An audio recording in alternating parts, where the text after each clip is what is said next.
Hi, this is Greg Johnson with Blue Book Services. I'm joined today by Joe Barsi, who is president of California Giant Berry Farms and also a founding member of the new Blueberry Coalition for Progress and Health. Today, Joe, we're talking about your group's opposition to some of the criticism and allegations of imports being unfair to the domestic growers of blueberries. And so I wanted to ask you about why your coalition both was formed and what it means for the growth of blueberry consumption in the United States in general.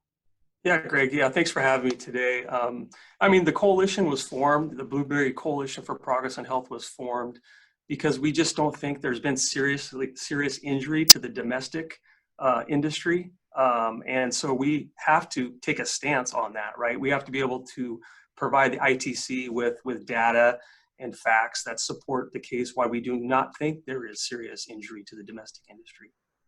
And we feel like, the growth of the blueberry industry has been significant over the past few years. I think during the period of investigation, there's been like a 300% growth in consumption by US consumers, which has been significant.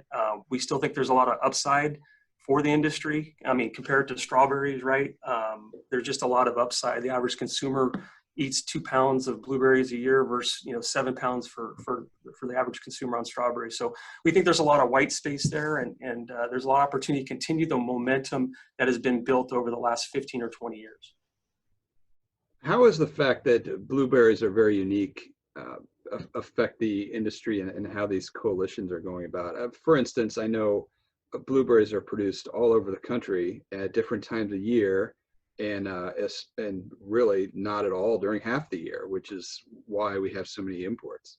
Yeah, no, the thing that's unique about the blueberry industry, it's very family oriented, right? And there's 6-week production windows throughout the U.S. on both sides of the coast. And I don't want to get into all the different regions that produce, but and there's competition within that industry, of course, but I think a lot of the blueberry industry works really well together. And I think in this case as well, I think it's not like a one side versus the other. We want what's right for the industry, but that has created the complication, right? Cal Giant got into blueberries about 15 years ago because our customers, demanded that of us, and we had to go to South America to start to be able to provide blueberries year round for them. 80% of the imports that come into the United States don't even overlap with U.S. production. The U.S. only produces blueberries 20 to 30 weeks out of the year.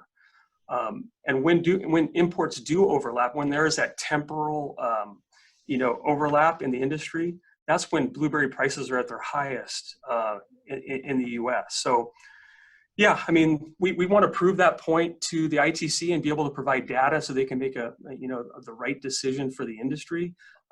Just want to continue the momentum that the blue wave, so to speak, has enjoyed over the last few years.